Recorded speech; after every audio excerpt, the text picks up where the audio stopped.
What's up? It's Hallie.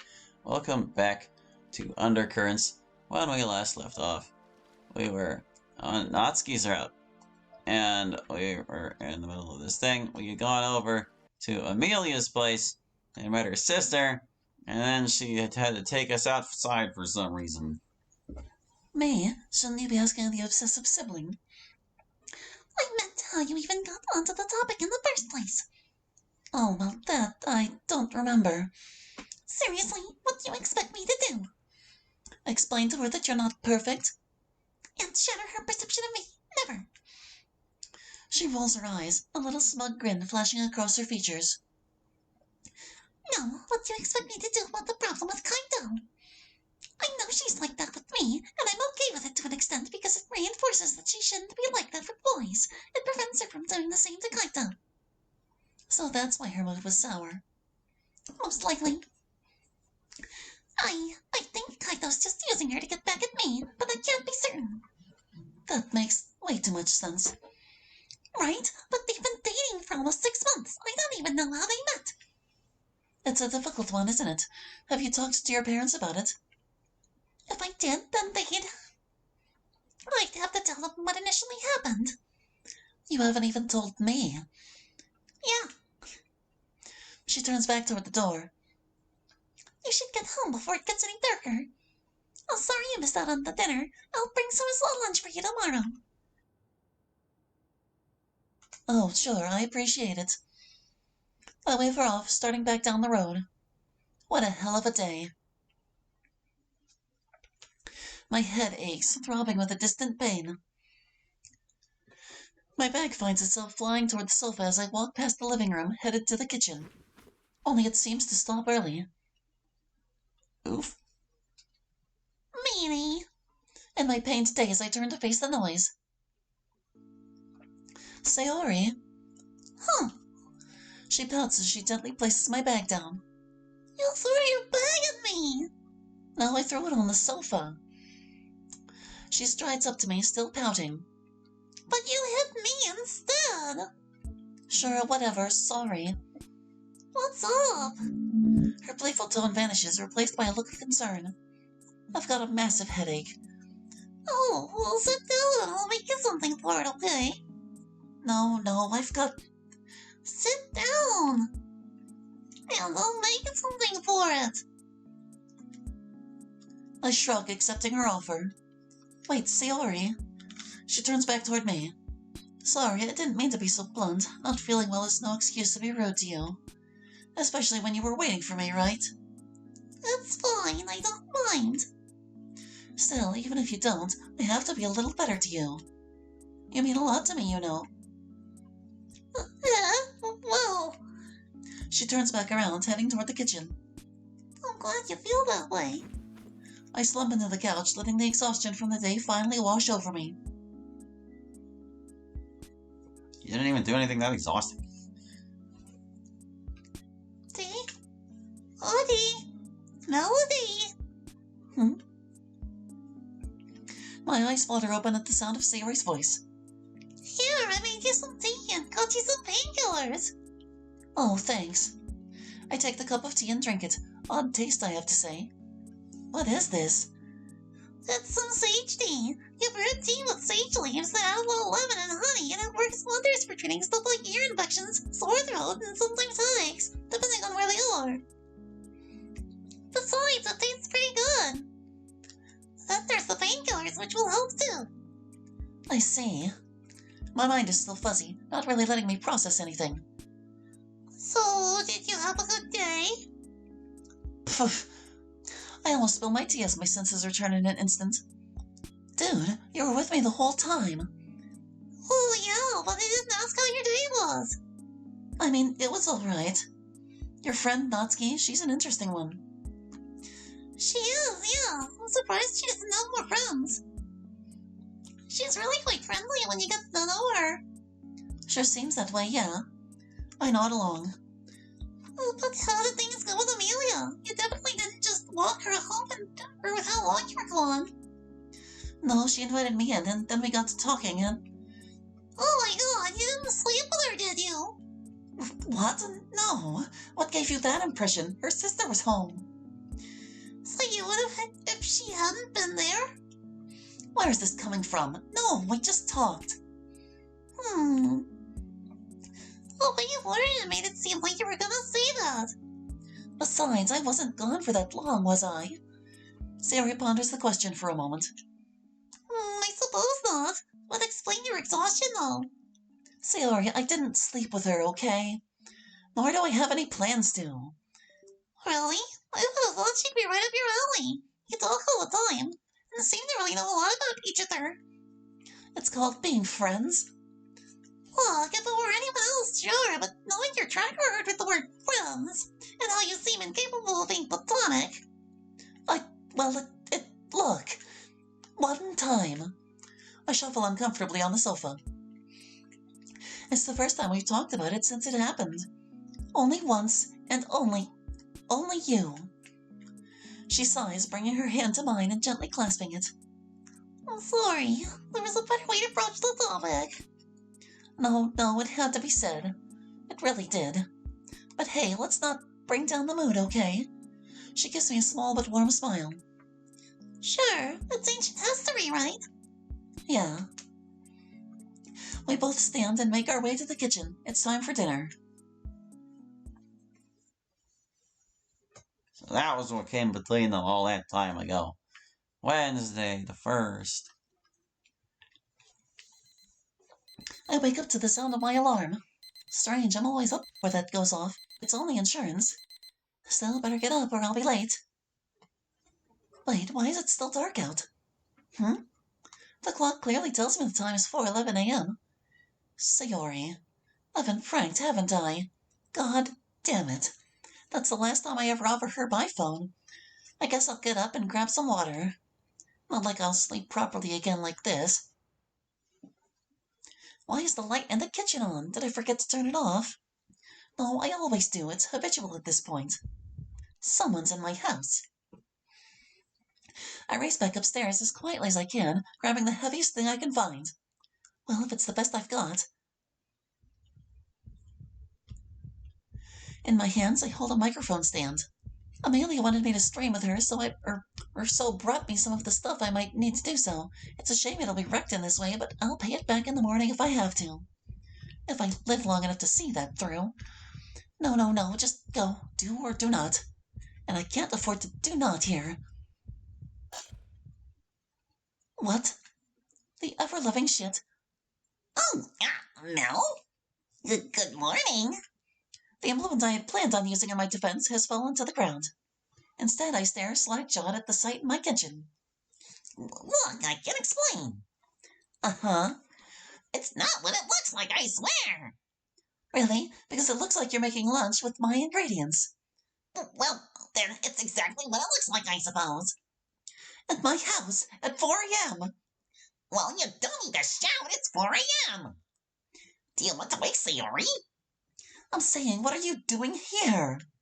Nothing at all. She walks over to me, her feet barely moving as she seems to hover across the ground. What is she, some specter? Now, back to sleep with you. You'll awaken after this and everything will be normal. Sleep? How can I possibly sleep after that?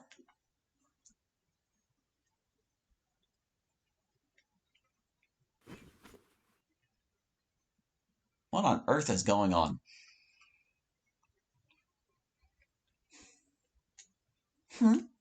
Ouch, my head. What a messed up dream, dude. Oh, shoot. I'm gonna be late for school if this keeps up. As I make my way quickly down the road, I can't shake the feeling that something weird is going on. Sure, maybe it felt like a dream. I mean, I woke up in my own bed, but it definitely didn't seem like a dream. But do I just ask, hey, Natsuki, did you break into my house last night to do some cooking? Imagine if I was wrong. I can't do that. Not that directly. I just have to find another way. Oh, I've got it. Just have to catch up with Sayori sometime today. Boy, is it hard to concentrate today. Not in the least because Natsuki is sitting right there. What do I do? Pretend that nothing's changed? Yeah, let's do that for now. I make my way outside, ready to find Cioria before something catches my arm. Hey, where are you going? You promised to have lunch with me, remember? Oh, yeah, I did, didn't I? Are you saying you don't want to have lunch with me? No, that's not what I... Good, so come this way, we don't have long. She drags me by the arm toward the rooftop access. She seems exactly the same as she was yesterday, if you ask me. Really weird. Still, maybe that means I'm the crazy one. Best to see how this plays out. Well? It's, good. Truthfully, it's about average. She puts work into it, that much is plain to see, but she's missing some of the finesse. The blends of flavors that really make something pop. If yesterday's had too much flavoring, tonight's has too little. It's fascinating, almost like she's never cooked in her life, but that can't be right. Is there anyone who's ever not cooked before? Well, I mean, that depends.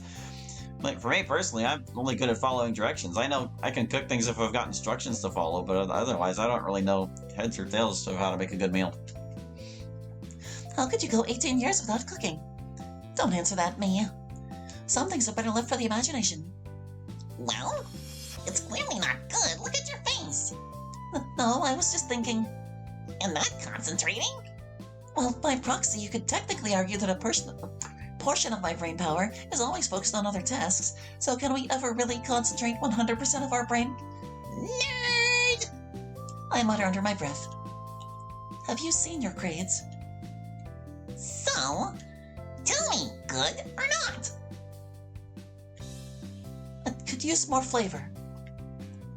If you adjust the amount of curry and test it as you add it, you'll be able to make something with more precision. She listens surprisingly attentively. How about surprisingly attentive? All right. As soon as the last bite leaves the container, she snatches it away from me. Good. Now I'll make one for you tomorrow. Well, wait, that's my...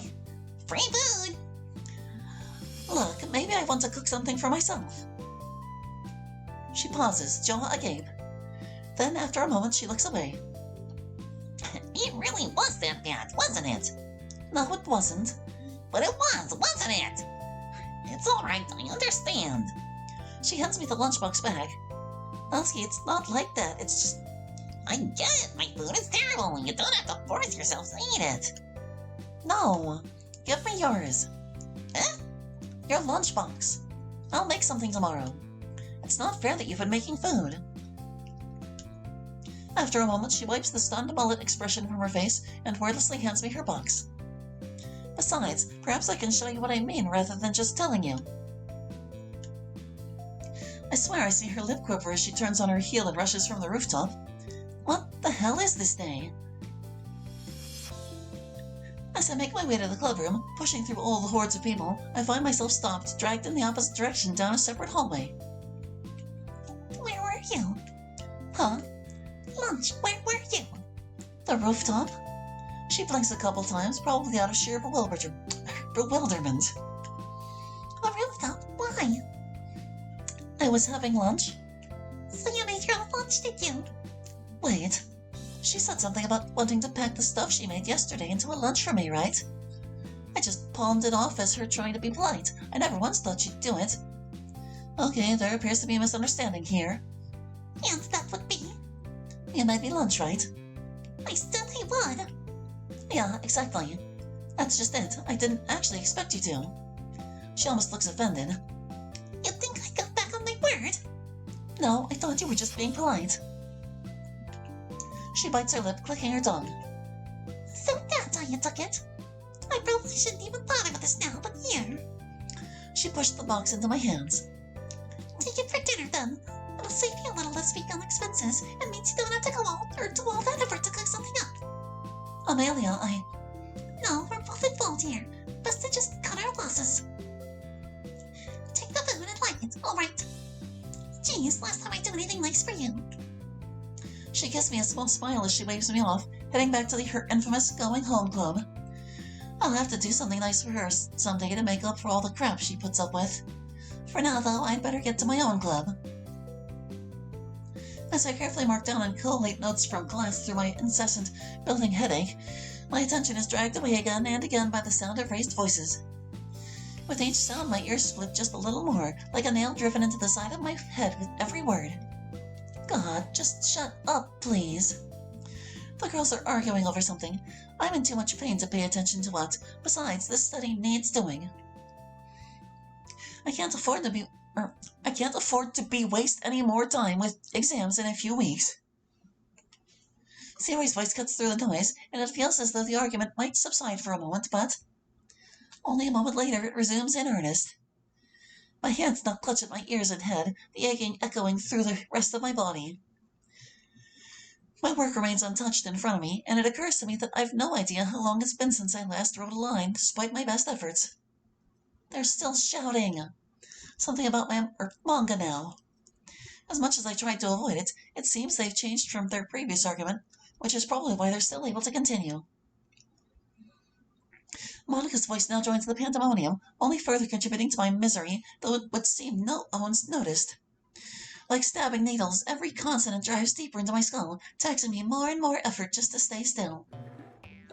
After one too many comments from someone, my legs force me to my feet, sending the chair screeching across the floor.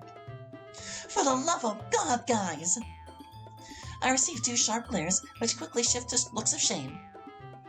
I know you guys have differing opinions, but come on, let's settle something right here, right now.